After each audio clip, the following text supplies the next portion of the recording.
yii mu wax nii ni ñoom la ñuy def tey gaz li tax muy xaar ba 2022 tey am nañu gaz fii Gadiaga Sénégal 28 mètres cubes jour la ciy am. ñu jox ko kenn kan mooy exploité gazu Gadiaga bi. waaw gazu Gadiaga bi ñu ngi ko jox benn américain bu tudd Forteza nit ñi nag ñi ngi laam-laame sax lan mooy digganteem dëgg ak Macky Sall bañ ko joxee ci jamono Ablaye Wade mu commencé 2008 commencé exploité au moins régime Ablaye Wade jëloon na responsabilité am jël benn décret ne ko comme ñi ngi ci période tension courant jamono dañ courant gi kuy xamaj métti na donc li ngay produire da nga koy jox Senelec mais bi moom Macky Sall toogee 2012 la Gadiaga gaawantu dem saisir conseil d'État ñu daal di annuler décret boobu ne ko mën nga jaay ku la neex imagine yow nga am gaz fii parce que processus transformation boobu pour ñu jógee ci énergie pétrole bi pour dem vers le gaz waroon nañ ko entamer bu yàgg parce que am nañu gaz bu ñu buggee gëmloo Sénégalais yi gaz a ngi doog a am mooy bi ñu gis fële Saint-Louis dañuy nax Sénégalais yi mais ay intérêt occulte yu ne ci suuf ba tax ñu am potentiel boobu muy génn Sénégal ay quantité yoo xam ne kenn ci ñun mënu koo wax Sénégal di ci am 28 mètres cubes jour donc te loolu rek mënoon na tey permettre ñu commencer transition vers le gaz depuis très longtemps waxuma nag les énergies renouvelables nga xam ne on est en retard réew moo xam ne tey taux d'ensoleillement bi nga am Allemagne amu ko Allemagne mooy le premier producteur de panneaux solaires pratiquement en Europe te amul taux d'ensoleillement bi ñu am fii l'énergie hydroélectrique yooyu yëpp lu ñu waroon def la bu yàgg ñu toog di ko sàggane nekk ci yeneen logique ba tey li ñu waroon def ci Senelec parce que problème Senelec tam ay problème technique am na ci biir ñoom seeni incompétence du peuple bi moo ko war a supporter du peuple bi chaque fois su dara amee ñu delloo ko ci kaw peuple bi muy souffrir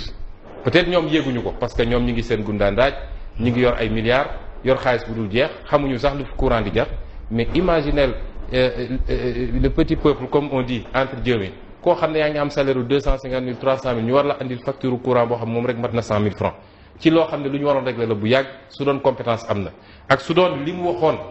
ci biir PSE déroulé lañ ko bu yàgg waaye dañoo orienté seen priorité feneen te loolu dinañ ci dellu si. mais daal man daal li may wax mooy Sénégal yeewu leen. occasion baa ngi nii ngir yàlla bu mu nu rëcc li daloon sunu parents yi des années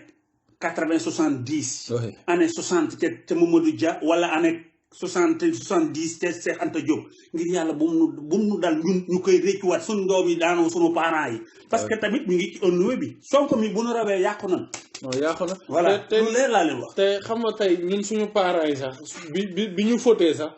ba ay 2000 sax affaire bi mettiwul parce que soo amee 1000 francs rek di nga lekk mais suñu doom yi tey yaa ngi science ëllëg fii ak 20 ans après ci kanam pour kenn ku ne am terrain parce que dina fay fekk gars yi jeexal terrain yi xam nga ma. non tool day jeex non tool jeex na tool xoolal ñun su fee ni ñu def rek loolu laay jooy chaque jour. suñu zone be Bambilor Kunun Kër Njaayloo ni ko gars yi yàqee ba pare gars yi su doon dañ koy yàq sax ba pare def fa ay tali 4 voies xam nga non. am benn organisation boo xam ne ëllëg ay embouteillage yooyu bi am foofu bàyyi fa ay espace mais defuñu ko xoola dañ koy saaxee mel ni ay kañe yu gis ay gerte la xam nga non su doon sax dañ ko am benn organisation garaaw mais ni ñu koy saaxee man mooy gën a dagg sama xol. xam ne suñu doom yi ëllëg espace libre amuñu espace pour xale sóoruñu pour xale yi nga xamante ne bi pour en cas ay jardin d'enfants wala espace vert boo xamante ne bi day mën a dundal parce que loolu la ñuy wax poumon maanaam xolu dëkk mooy lan fu vert di am foo xam ne dañ fay wàcc ay plante kese muy dund ci loolu day dundal dëkk waaye Sénégal zéro lépp la gars yi di raasale def ko xaalis jël xaalis yooyu ba pare nag au lieu que ñu investir ko ca dëkk ba nit ñi mën cee liggéey di ci jariñoo non xaalis yooyu mi ngi ñu yóbbu ci lan ñu ngi ko yóbbu ci paradis fiscaux yi dañuy dem ci Sud Amérique bi day ubbi fa ay compte bancaire wala ñu dem ci asiatique bi ubbi fa ay bancaires ay banques yoo xamante ne bii yow xaalisu waa réew ma lépp lañ jël yóbbu foofu population Sénégal di dund xiif di sonn Afrique sax am na yoo xamante ne bii vraiment nit ñi war nañ cee yeew gis nga gars yi nekk ci état bi ñii ñëpp fu mu toll koo ci fëgg tey jii tey ay kër yoo xam ne bii ci Europe bi lañuy doon wala ci Amérique bi nga xamante ne bu Sénégal doon tàkk seen njaboot lay jël ñoom tàkk nañu dem seen yoon man nga ni dund ba dee du soxla dara waaye Sénégal xamuñu loolu nag du ñàkk na ci loolu da nga leen di wax mais koo ciy waxal man daaw année ci élection yi bi may fekk Sénégal may waxtaan ak sama yaay personnellement dafa bañ na ma te mais Macky Sall lay woteel ma ne ko mu ne waaw ma ne ko maire mënoon woteel Macky Sall xanaa ñi ma woo lool mu ne ma moom laay woteel ma ne ko yow boo feebaree man maa yëkkati sama xaalis jox la wala sama rakk yëkkati sama xaalis jox la yow fii léeg-léeg nga am benn crise boo xam ne bii ku ñu defal la yow liquide bu xamoon ndax yooyu ñuy wax ay perfusion yooyu ñuy def noonu 10 000 francs ngay fay 10 000 francs yow 10 000 francs xañ na yow yàlla permettre na la yow say doom mën la kaa jox nga def ko mais am na ñoo xam ne bi amuñu ko billahi te yow sa doom yooyu di la ko jox ñoom ñoo la war a orienté ne la maire defal lii parce que lii moo ñu arrangé ñun billahi moo ñu oyofal affaire bi mais non fi mu toll nii après nag la dem ba fi mu toll nii dafa reconnaître que ne moom juum na dem na ba fi mu toll nii boo waxee Macky Sall mooy la bu ma wax ay waxam bul ma wax ay waxam fekk c'est trop tard fekk c'est trop tard non c'est trop tard parce que loolu lépp wax naa leen ko sa mañ waa kër ku lay dundal yor la di la lekk di la jox ngay lekk di la fay courant di la def dëkkal la ngir yàlla yonent bi boo ko bëggee dimbali kay bu ne laa woteel ma diw woteel ko su fekkee am ngam xel laa la wax boo ko deful nag xoolal boo ko deful kon ma xam ne yow kon yow amuloo xel ak loo ma jur dinaa la wax parce que li nga xam mooy que ne man dama lay wax li nga xamante ne bii moo may dimbali la yombalal ma man sama li may dund yombalal li ngay dund mais bu ma la koy wax nga yaakaar ne lan moo la tax ma la koy wax non waxuma la ko pour dara dama la koy wax ngir li nga xamante ne bii moo may oyofal man sama dund parce que Macky Sall dimbali la yow itam waaw mais mi ngi noonu tey jii dem na ba tey jii histoire jox na ma région waaw man de samay waajur moom dama leen ne soo leen ma bëggee moom nan voté Baye Moussa ñu ngi lay nuyu di la ziar di la bëggee baax di la jaajëfal Souleymane Mané oui Malick Sall ana Mbaye Golom xaaral ma jël la yow yaa dëkk ci zone boobu yaa dëkk Ngadiaga ay maanaam man Sénégalais yëpp gis nga yàlla benn bis lay ñëw daf lay weer quoi xam nga askan boo leen jiitee da nga leen di war a wax dëgg nga leen wax carrément liy nekk parce que tey jii nii lii vraiment dafa ñaaw quoi lu dol ni Sénégal xam nga gaz yi fi feeñ depuis keñ Ngadiaga boo xamante ne amul hôpital ku fiy faju fii zone de Niayes bi yëpp amul benn hôpital boo xam ne hôpital bu baax ku fiy faju fan ngay dem Thiès ngay dem Nooto ba Bayax loolu lu mat 50 villages déggoo li ma la wax grand ay kon lu mat 50 villages ci benn koy amul hôpital déggoo li ma la wax xoolal léegi yow su leen ko urgence xoolal dégg naa gaz bi mu explosé si benn américain la explosé yàlla ko rey non gën a xool mais kooku fan lañ koy yóbbu fan lañ koy yóbbu Thiès wala ñu kaa ba Thiès lañ koy évacuer xoolal da ngay daw ay kilomètres te da ngay wiiri foofu dafa war a am benn tali boo xam ne day yoon bi gën a gaaw ñoom boo wiiree yoon bi gën a gaaw nee ngay jaaree côté da ngay dem ba Nooto nga jël yoon boobu noonu dem Thiès xam nga loolu vraiment lu garaaw la mel ni foog nga wiiri ba Nooto wala nga ñëw ba Bayax lu dëgg gën a garaaw sax sapeur pompier xoolal boo xoolee nga jël Tëngéej laa la wax ba Mboor wa amul benn camp sapeur pompier boo xam ne mu ngi foofu noonu te jéy bu am foofu noonu vraiment dafa garaaw quoi dafa garaaw lu doon ay gaz loolu sax dafa warul mën a nekk mais xam nga fu gaz nekk dafa war a am urgence bu taxaw ci côté bi ci yoon nga xam ne bu dara amee léegi ñoom ñoo war a mën a taxaw léegi régler problème boobu xoolal loolu mais léegi nga rek comme ay fen lam naxee vraiment bu Sénégal yi dëkk te zone de Niayes vraiment dundin bu métti dund gi métti la zone de Niayes bi dund parce que zone de Niayes ressources naturelles yëpp moo ngi fii am na lu bëri fii manqué wuñu dara phosphate bi fii mu ngi fii xam nga yooyu bi di jógee voilà ba pare ñoom seen train yi ba pare ak seen oto yi dañ fiy jaar di jëlee phosphate bi noonu di ko yóbbu Dakar di ko yóbbu xam nga loolu vraiment lu dafa dangereux quoi parce que dafa risqué sax dafa nekk loo xam ne vraiment Mbaye yow bis boo amee jot Mbaye yow bis boo amee jot ñu ngi lay ñaan nga dem ba Ngadiaga fan yi xam nga ko jot bi may nga dem ba Ngadiaga affaire bi fayagul affaire fay tàkk rek dafay fayagul ñoom dañ ko mën a gul a fay loolu dafa dangereux quoi parce que xam nga li ma lay wax grand ay kon ñas li ma lay wax sànq rek mooy aw askan boo leen jiitee da nga leen di war a wax dëgg quoi parce que lii nii dafa danger xam nga lu doon ni gaz nga koy exploiter ci dëkk bi mënuñu am hôpital dëkk bi mënuñu am ndox mun sell mu ñuy naan ak gaz loolu yëpp vraiment nga koy exploiter ci dëkk depuis 2001 ba léegi askan wi di sonn chaque jour saa bu ñuy ñaxtu nga leen fii du leen ko fi waxee pour lan di leen jaay doole pour lan te xam nga yàlla suñu borom daf lay bàyyi ngay askan wi chaque jour nga leen di toroxal bis day ñëw dafa leen di wan boppam nga xamal leen ni vraiment aw askan boo leen jiitee da leen war a war dëgg ngay teg affaire lépp ci yoon xam nga parce que fii nii vraiment dafa danger quoi parce que population bi mais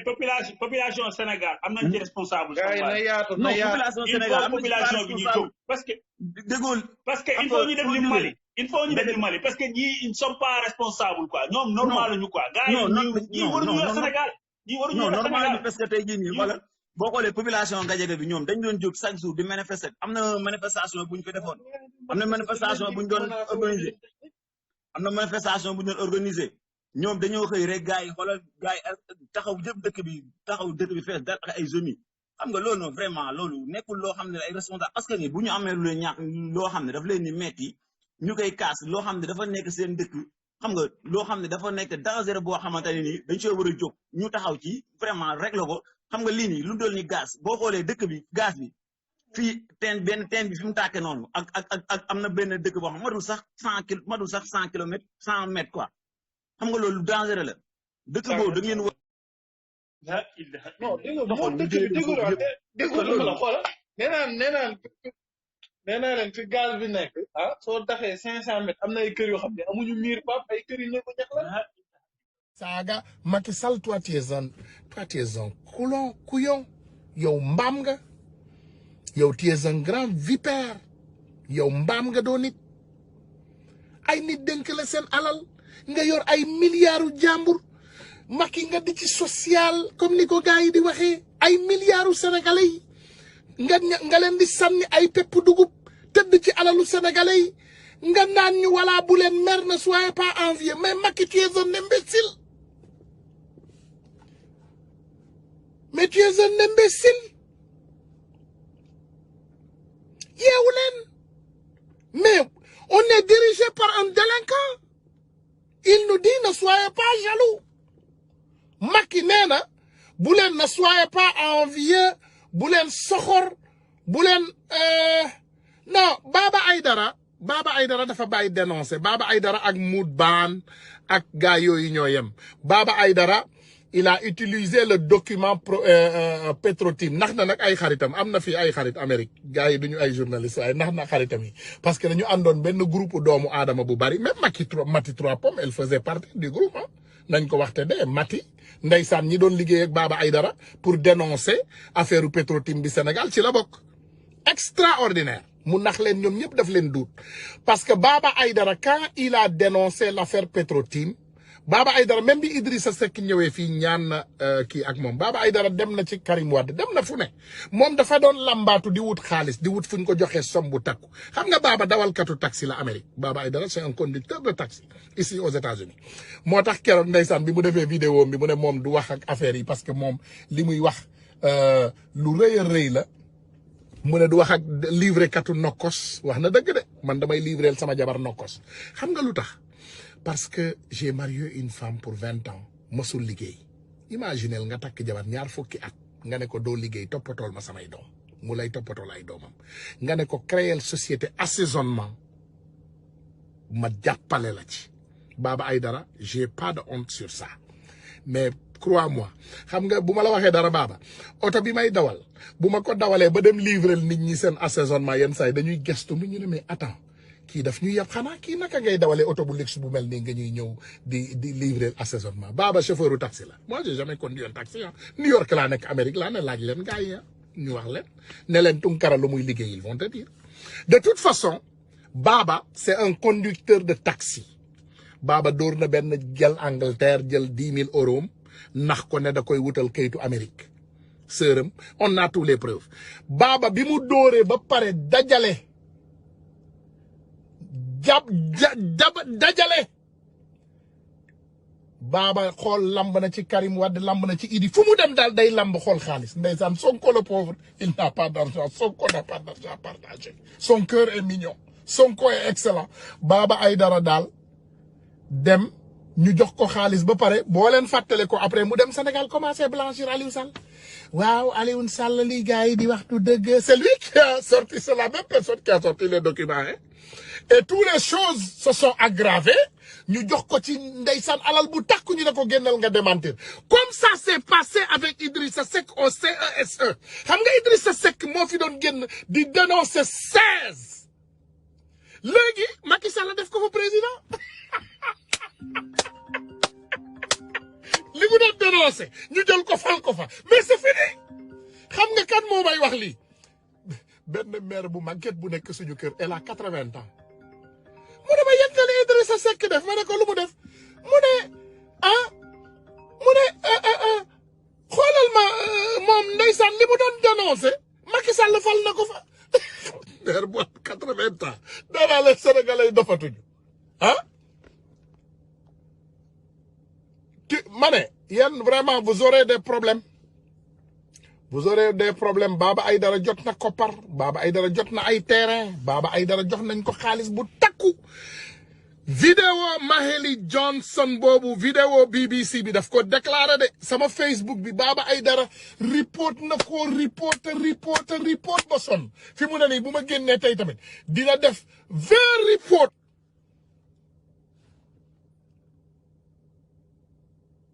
Ousmane Tounkara dafa def waree fam si jabaram man sama jabar sëñ bi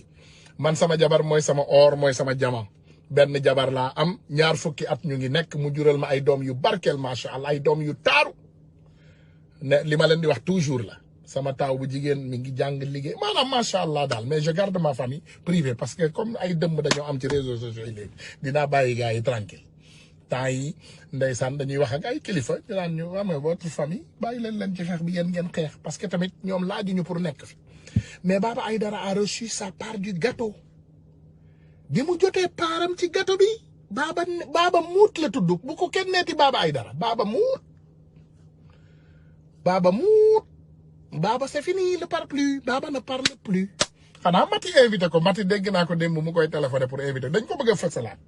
mais peine perdue gis nga Baba Aïdara mënatu leen def dara ci àdduna ba ñun ñu gëmati ko on vous l'a dit déjà dafa am ay doomu aadama yoo xam ne on a mis la croix xoolal lu tolloog élection Sénégal jot Cheikh Yérim Seck Baba Aïdara Mout xaw ma wóoruma Mout ban wóoruma mais je sais que ils se sont collaborés pour fenal Ousmane Sonko ne dafa recevoir xaalis ci Tullow Oil lu tolloog 100 milliards amin 100 000 $. C'est grave jël nag turu Mahélie Johnson benn journaliste BBC attaché ko ci gis nga jour bi ñu demee ñun ñëpp xool leen ma ñun ñëpp bi ñu demee xool numéro yi trouvé nañ ndeke Baba Aïdara moo doon def liggéey bu ñaaw boobu woo benn société news agence bu nekk Ghana bu anglais boobu génnee ko ñoom ñu jël ko tas ndeysaan loolu ci biir Sénégal malgré tout leur effort pour sàcc ay élection yàq deru Ousmane Sonko yàlla feeñal leen nag après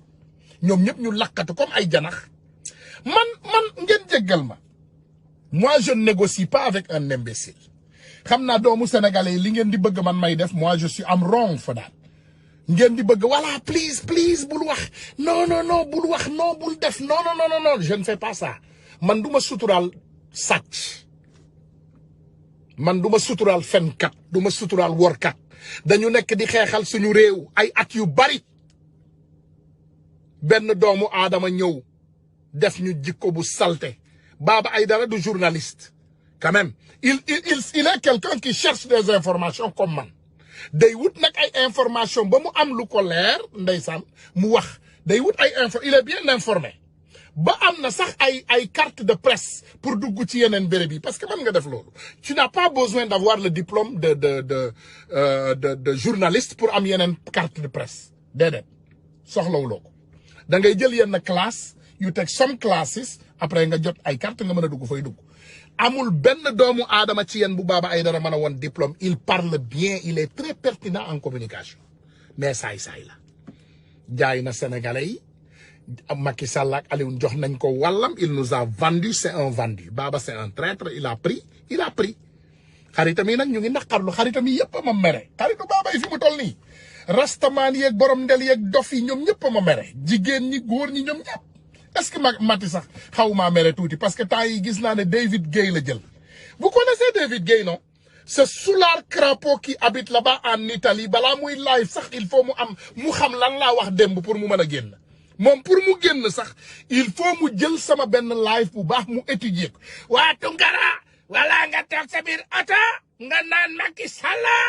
Sall Marème Faye Sall noonu la c'est fini c'est un escroc voilà donc Baba Mout ak Baba Mot mooy loolu Baba mooy loolu c'est un disciple du prophète extraordinaire Baba Aïdara waa ji nekk jaam c'est grave hein c'est extraordinaire donc vraiment ci famille bu ne am na traître donc Baba c'est un traître Balisco Baba daal jaay nañu xoolal Assane Diouf patriote Baba Aïdara traître extraordinaire ki nga xam ne jàngul Assane Diouf jàngul un homme qui est digne de ce nom Baba Aïdara nee na moom jàng na lépp moom mu nekk doomaram yàlla nañu yàlla musal ci ñaawteef yi nga xam ne moom la doomu aadama yi di def yàlla nañ ci yàlla musal voilà ñaawteef yi doomu aadama yi def yàlla nañ ci yàlla musal ñu ngi ñaan yàlla nag yàlla continuer ñoo may doole continuer ñoo may kattan on va vaincre les amis billahi on va vaincre boo leen gisee enthousiasme bi ma àndal énergie bi ma àndal kontante bi ma àndal rek ngeen xam ne on va vaincre we going to win this battle billahi wallahi al azim we going to win this battle insha allahu rabbi dina metti nag waaye dinañu gagné combat bi dina metti ba we dare parce que boo demee tey ba Macky Sall jënd journaliste Sénégal yëpp mu ne nañ ko ñëw tàggal ay maamam duul suba ba ngoon jot te mënuñu ci ñun dara nga dem les mêmes personnes tey Macky Sall mi ngi bëgg a éliminer ville de Dakar gis nga Macky Sall bu éliminer woon pays Sénégal bi sax dinañ dal ci kawam bu ko neexee na éliminer lépp Macky Sall va tout éliminer parce que il faut savoir que sequ leen ko ak gor mon ami ku la sàcc 6 000 milliards 7 000 milliards ay milliers de milliards di surfacturer lépp loo xam ne mi ngi dox ci biir dëkk bi ngeen bëgg kooku gore ñëw rek ne voilà je vais faire vraiment je serai sérieux maintenant je vais faire tout dans Macky Sall daraam du normal il va tout éliminer il va se présenter pour le 3e mandat le conseil constitutionnel va valider yooyu yëpp ñun suñu yoon new ci il n'a qu'à faire Dieu est avec les justes jaajëf Ibou Niang yàlla ñi jub la àndal wallahi lazim yàlla ñi jub la àndal waaw Cheikh Yérim Boubacar Ndiaye Cheikh Yérim waaw dafa dellu ginnaaw defe naa Cheikh Yérim est-ce que li ko naqari du koppar yu bari xam nga ñoom xamante nañ seen biir ay waga lañu ñoom c'est des bandits ils se connaissent defe naa Cheikh Yérim est-ce que du nekk dafay gis ne Baba Aïdara am na xaalis bu bari léegi waxatul te moom jotul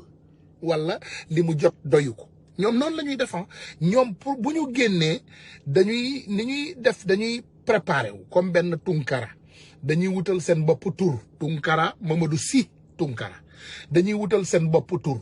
comme ñun il nous contacte chaque jour dem la offre yu ne ñu jox la ko mais yow da ngay xam sa bopp ñun duñu déglu man du ma déglu traître man doomu xaram bu ma woo wax ma ay waxi dof dama lay couper right away ma continuer sama combat parce que man dafa am lu ma tax a jóg te loolu départu Macky Sall la je négocie ça ku ma woowoon tey ne ma Tunkara nous voulons négocier le départ de Macky Sall comme tey ndax di ngeen bàyyi justice atte ko tëj ko léegi wala au moins di ngeen bàyyi justice atte ko décider kañ lañ koy tëj ak ñaata lañ koy tëj yu mel noonu mën nañ koo négocier pour mu dem toogi justice ñu atte ko mais leneen li yëpp duñ ko négocier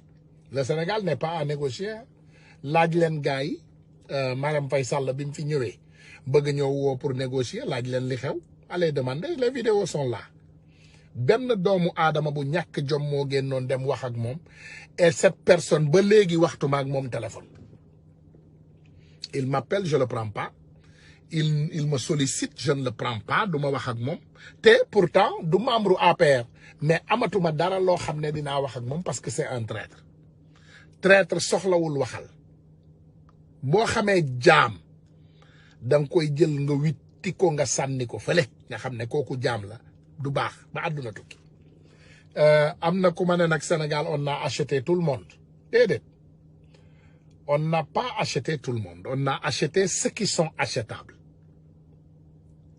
Caga am na ci àdduna bi mais góoru àdduna bi yëpp duñu caga te jigéenu àdduna bi yëpp duñu caga te pourtant caga am na ay nit yu jar xaalis. Donc ci politique bi tamit loolu la dafa am ay prostituées politiques mais am na aussi ay personnes yu dignes. Il y a des personnes qui sont dignes voilà mbir mi dina ñëw incha allahu rabbi dina ñëw ay fan rek may ñaan rek ñëpp ngeen jéggalu ma leen di jéggalu notre sœur Mati elle a fait une erreur bu leen ko saaga nag bu leen ko xas déedéet parce que loolu du démocratie mais na bàyyi xel ne bu dugalee saay yi dinañu génn te dinañu répliquer loolu moom dinañ ko def bu la neexee nga jël les personnes vendues là-bas dans ta toile ñu wax ay waxu naxa sa xandang ay waxu dof mais on va répliquer dinañ leen tontu xam leen ko de dinañ leen tontu c'est vraiment dommage mais xam leen ne dinañ leen tontu génn leen ngeen wax boo leen defee wax ba pare ñun tamit dinañu génn ñu tontu voilà ñu ngi ñaan ñëpp nag ñu ànd xeexal Sénégal bu dee loolu ngeen gëm bu dul boo leen gëmul loolu nag bu subaa ngeen génn ngeen accuser ñu ne gars yi dañuy saaga bu leen neexee ngeen accuser ko Sonko dégg nga mais ñëpp xam nañ ne ñiy saaga tey ci internet bi le plus grand insulteur de la République aujourd'hui c'est Abdou Seck dafa Abdou Seck aka Abdou Cissé Abdou Seck géwél la géwélu Idrissa Seck la aka ñoom ñaar ay géwél lañu géwél bi la géwél bi la ngeen jéggal ma waxuma comme géwél dafa am lu ci nekk ci moom déedéet Idrissa Seck géwél bu diñul la il n'est pas digne du nom géwél tey bu doon woy man duma ko may xaalis parce que géwél bu ñàkk jom la du géwél bu baax léegi Abdou Cissé beneen géwél bu ñàkk jom la aussi boo xam ne dafa changer santam Abdou Seck Abdou Cissé mais Abdou Seck c'est l'insulteur principal des réseaux sociaux mi ngi saaga ñëpp